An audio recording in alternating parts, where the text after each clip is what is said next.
ఎన్నికల ప్రచారంలో ఎవరు కనిపించినా నీకు 15,000 నీకు 18,000 అంటూ పగటి వేషగాని తరహాలో మంత్రి నిమ్మల రామానాయుడు చంద్రబాబు నోటికొచ్చిన అబద్దాలు చెప్పి ఓట్లు దండుకుని ఎన్నికలయ్యాక ఇచ్చిన మాటను మూటగట్టి అటక మీద పడేశారని వైసీపీ శ్రేణులు ఆ వీడియోలు వైరల్ చేస్తున్నారు. నిమ్మల గారి మాటలు నమ్మి ఓట్లు వేసిన ప్రజను దారుణంగా మోసం చేశారు. ప్రజలనే కాదు వాలంటీర్లను కూడా నిమ్మల దారుణంగా నమ్మించి మోసం చేశారు. వాలంటీర్లకు ఇలానే అలవి కాని హామీలిచ్చి మోసం చేశారు. తాజాగా నిమ్మల గారి కమ్మటి మాటల వీడియో ఒకటి బయటకొచ్చింది. వాలంటీర్లకు ఇలానే మాయమాటలు చెప్పి వారిని ఆకర్షించారు.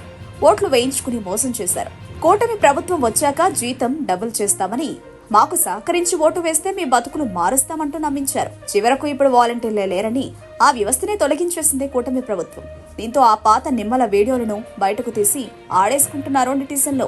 ఈ రోజు ఏదైతే మరి వాలంటీర్స్ మరి వాళ్ళని కూడా విజ్ఞప్తి చేస్తూ ఉన్నాం. ఏదైతే ఈవేళ వైఎస్ఆర్సీపీ పార్టీ నాయకులు వాలంటీర్స్ ని మీరు రాజీనామాలు చేయండి అని వాళ్ళ మీద ఒత్తిడి తీసుకొస్తూ ఉన్నారు. ఆ వైసీపీ మాయలో పడి ఉచ్చులో పడి ఈ వాలంటీర్స్ కనుక రాజీనామా చేస్తే రేపు నష్టపోయేది మీరే. ఎందుకంటే 5 సంవత్సరాలు మీరు కష్టపడి పనిచేశారు. చాలినటువంటి 5,000 రూపాయల జీతానికి. రేపు తెలుగుదేశం, జనసేన, బీజేపీ ప్రభుత్వం వస్తుంది.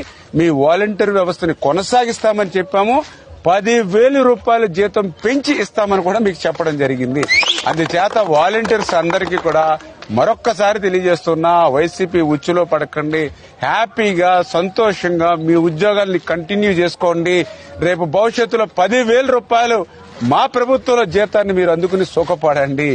మిమ్మల్ని ఏదైతే వాలంటీర్స్ ఎవరైతే ఉన్నారో రేపు మళ్ళీ మీరందరూ కూడా మళ్ళీ ఇదిగో అన్నయ్య మీ ప్రభుత్వంలో నాకు 10,000 వచ్చిందని ఒక స్వీట్ ప్యాకెట్ పట్టుకుని మళ్ళీ నా ఆఫీస్కే మీరు వస్తారు. అట్లా వాలంటీర్స్ ని గౌరవంగా మరి వాళ్ళకి ఏ విధమైన ఇబ్బంది లేకుండా చూసుకునేటువంటి బాధ్యత మాది.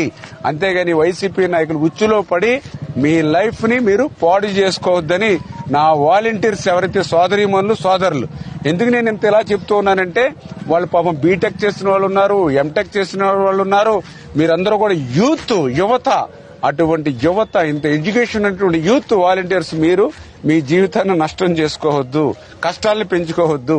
అంచేత రేపు రాబోయేటువంటి ప్రభుత్వంలో 10,000 రూపాయలు మన ప్రభుత్వంలో అందుకునే విధంగా ఇచ్చే బాధ్యత నాదే అని చెప్పి వాలంటీర్స్ కూడా మీ ద్వారా తెలియజేస్తారు.